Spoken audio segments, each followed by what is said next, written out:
Oke, halo guys. Di video ini gue bakal ngejelasin apa sih itu smart money concept. Kalau lo sering lihat konten-konten trading akhir-akhir ini, pasti sering dengar istilah smart money concept atau singkatannya SMC. Ada yang bilang strategi ini paling akurat. Ada yang bilang juga strategi ini tuh cuma hanya perception yang diganti nama. Nah, di video kali ini, gue bakal ngejelasin secara simpel lah dan gampang lu pada pahami. Jadi sebenarnya apa itu SMC? SMC itu adalah pergerakan market berdasarkan jejak pelaku, besar atau institusi. Contohnya seperti ini. Pergerakan berarti yang dimaksud pergerakan itu berarti kan adalah tren. Misalkan trennya bullish.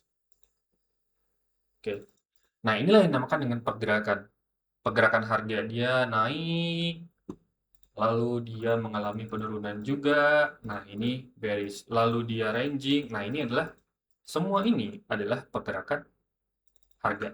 Jadi simpelnya adalah ketika pergerakan harga terjadi, maka disinilah institusi mulai mengambil langkah untuk baik itu dia entry atau segala macamnya lah. Coba deh kalian pikir, siapa sih sebenarnya yang menggerakkan market? Apakah trader retail yang modalnya $100, $500, atau $1000 kayak kita? Tentu tidak ya. Market digerakkan oleh pemain besar yang memiliki likuiditas jauh lebih besar dibanding trader biasa. Jadi beda karena likuiditas mereka lebih besar daripada trader pada umumnya gitu. Makanya konsep utama SMC ini adalah kita berusaha mengikuti jejak mereka, bukan melawan mereka. Sekarang kita masuk ke konsep pertama, yaitu market structure. Kalau misalkan kita masuk market structure, berarti kan ada kenaikan, penurunan, dan ranging. Ada tiga ya, berarti kan ada uptrend, downtrend, dan ranging. Ada tiga gitu. Sederhananya seperti itu. Ada tiga kondisi yang terjadi di market. Kalau harga ya terus mencetak higher low, berarti market sedang bullish. Contohnya higher low yang mana? Higher low, higher high, higher low, higher high, higher low, dan kalau misalkan kebalikannya, kalau harga terus mencetak lower high dan lower low, berarti market sedang bearish. Lower low, lower high, lower low, lower high, lower low, dan lower high. Nah, ini berarti bearish. Kalau ranging ya berarti dia bakalan sideways di area tersebut gitu. Nah, ini namanya ranging harga. Tugas kita adalah mengidentifikasi struktur ini terlebih dahulu. Itu pentingnya memahami SMC. Kita harus memahami dan mengidentifikasi struktur terlebih dahulu. Strukturnya apa? Misalkan strukturnya bullish, strukturnya bearish, dan ranging. Itu dulu yang pertama. Karena banyak trader itu kehilangan arah market karena dia nggak memahami yang namanya trend ataupun biasa bahasa gaulnya bias gitu. Karena banyak trader kehilangan uang bukan karena entry-nya jelek, tapi karena melawan arah market. Contoh misalkan nih market di high time frame-nya bullish, tapi di lower time frame-nya bisa jadi malah dilawan menjadi bearish, malah dia entry bearish, malah dia entry sell gitu. Padahal market lagi bullish gitu. Jadi kita follow the trend aja. Anggap tren itu adalah temannya kita sendiri gitu. Oke. Ini konsep yang pertama yang harus dipahami ketika lu memahami yang namanya smart money concept gitu. Oke, kita masuk ke konsep yang kedua. Konsep yang kedua adalah change of character. Apa sih change of character? Oke. Change of character itu adalah contoh misalnya ketika market dia mengalami kenaikan ya. Lalu dia break lower low-nya. Low yang ini di break menjadi lower low, mencetak lower high dan lower low kembali, swap dan mengalami penurunan. Nah, ini terjadinya change of character. Ini menjadi fake out ya. Ini tertanda bahwa kalau misalkan bawah sini nih, di sini market mengalami fake out. Lalu inilah yang dinamakan dengan manipulasi. Institusi akan ambil stop loss trader. Stop lossnya misalkan contoh gimana di sini. Ya. Jadi ketika harga mengalami fake out, kebanyakan trader itu biasanya buy, benar nggak? Gitu. Tapi pada umumnya ini terjadinya fake out. Ini adalah cara institusi buat ngambil stop loss kita terlebih dahulu. Setelah itu baru dia entry posisi ketika stop loss kita sudah diambil. Nah, terjadinya change of character gimana di sini? Kenapa sih bisa terjadi change of character? Karena higher low yang ini itu sudah di breakout dan menjadi lower low. Maka ketika dia mengalami penurunan dan menciptakan lower high dan lower low kembali, maka harga akan menunjukkan penurunan ke bawah. Sebelum melanjutkan, dia akan mengambil liquidity terlebih dahulu di sini. Kenapa ini liquidity? Karena ini pullback-nya. Koreksinya dia ini adalah menjadi liquidity area.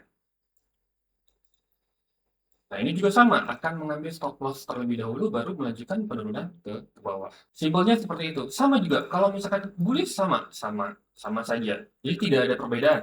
Bullish juga sama. Dia tetap ngambil liquidity dulu, dia nge-swap liquidity ataupun dia fake out, terus dia melanjutkan kenaikan, dia menciptakan higher high yang baru. Jadi lower high tadi itu di breakout dan menciptakan higher high yang baru, lalu harga koreksi naik, setelah itu baru swap liquidity dan harga naik ke atas gitu. Gua rasa cukup, gampang ya buat dipahami. Nah, ini cara simpel buat kita memahami dan ini sangatlah mudah lah buat dipahami. Karena pada umumnya market itu yang diidentifikasi yang pertama trend, lalu yang kedua kita baru tahu trennya berubah, trennya apa, trennya bullish, trennya bearish, dan ranging gitu. Oke, kita masuk ke konsep yang ketiga ya. Konsep ketiga itu seperti apa sih? Konsep ketiga itu adalah break of structure ataupun BOS. Nah, BOS terjadi ketika harga berhasil menembus struktur sebelumnya. Struktur sebelumnya yang mana? Ini nih. Ya, ini contoh. Ini liquidity diambil, ini adalah struktur sebelumnya. Ini menjadi break of structure. Ini menjadi break of structure. Sorry, ini tadi chart karakter. Oke, seperti itu. Jadi, ketika dia menembus struktur sebelumnya, maka dia akan melanjutkan penurunan ke bawah. Itu namanya BOS, break of structure. Misalnya market sedang naik ya, tadi ini market sedang naik, terus dia terjadi channel karakter, lalu harga turun dan membentuk yang namanya break of structure. Nah, itu bisa dianggap sebagai konfirmasi bahwa buyer masih menguasai market. Kenapa penting? Karena kita ingin masuk saat ada bukti bahwa market memang bergerak sesuai analisa kita. Jadi kalau tidak sesuai dengan analisa kita semua yang ini, lebih bagus kita jangan entry. Sesimpel itu aja. Ketika kita mancing, kita butuh ikan, kita butuh yang namanya umpan, umpannya apa? Nah, sama aja sebenarnya dengan market. Ketika kapan kita trading? Ketika kita sudah melihat, oh, ini ada yang change of character, adanya BOS, kita baru bisa trading. Jadi trading itu bukan hanya pakai feeling gitu. Oke, konsep terakhir ada yang namanya liquidity. Liquidity itu sebenarnya ada banyak macamnya, tapi gue akan ngejelasin secara simpelnya aja ya, hanya beberapa. Jadi liquidity itu ada liquidity trendline. Nah, simpelnya kenapa liquidity trendline? Kenapa gue ngejelasin liquidity trendline? Karena kebanyakan pada umumnya market dia ngebentuk trendline, bener nggak? Biasanya terjadi ketika dia break, terus dia melanjutkan turunan ke bawah. Nah, trendline yang atas diambil, trendline ke bawah juga diambil. Ini namanya trendline liquidity. Ini salah satu konsep yang paling menarik lah di SMC. Sebenarnya kalau misalkan detailnya, kalian bisa join kelas True Society Academy aja. Nanti kita akan ngejelasin di sana secara detail gimana sih liquidity itu bekerja gitu. Banyak trader berpikir market bergerak secara random. Padahal sering kali harga bergerak untuk mengambil likuiditas terlebih dahulu karena pentingnya likuiditas untuk menjadi bensin market gitu. Atau sama seperti kita mau pergi ke suatu tempat, kita butuh bensin gitu. Atau bahasa simpelnya, ketika banyak trader menaruh stop loss di bawah swing low ataupun swing high. Apa yang sering terjadi? Harga turun sedikit, harga naik sedikit, menyentuh area stop loss, kemudian malah naik ataupun malah turun. Fenomena ini sering disebut dengan liquidity swap. Dalam konsep SMC itu namanya adalah liquidity swap. Atau bisa dikatakan pada umumnya trader bilangnya adalah fake out. Sebenarnya sama aja, bahasanya aja yang beda gitu. Makanya jangan heran kalau misalkan stop loss, kok stop loss dulu baru dia turun gitu. Nah, ataupun stop loss dulu baru naik. Nah, itu namanya harga bergerak sesuai dengan keinginan institusi. Makanya kita memahami SMC itu cukup mudah, yang penting kita memahami yang namanya gimana stop loss para retail trader. Karena area tersebut, area yang ini menjadi target likuiditas. Dan swing low yang ini juga sama, menjadi target likuiditas. Karena swing low yang dia, swing low yang terdekat lah. Biasanya trader SMC mencari area yang disebut dengan order block. Kita kalau misalkan kita udah ngebahas order block, FVG dan lainnya, ya, itu lebih detail lah ya. Karena order block itu adalah area yang dianggap menjadi titik masuk institusi sebelum terjadi pergerakan besar. Jadi ketika market mengalami penurunan, dia akan mengambil order block terlebih dahulu, baru dia melanjutkan penurunan ke bawah. Makanya ketika harga kembali ke area tersebut ya, sering muncul reaksi harga. Jadi order block itu sebenarnya bukan area sakti, tapi memang area di mana zona yang digunakan oleh institusi ataupun terjadi pergerakan besar ataupun movement yang besar. Sebenarnya kita tetap harus kombinasikan dengan struktur market dan konfirmasi lainnya kayak chart of character dan BOS, itu wajib.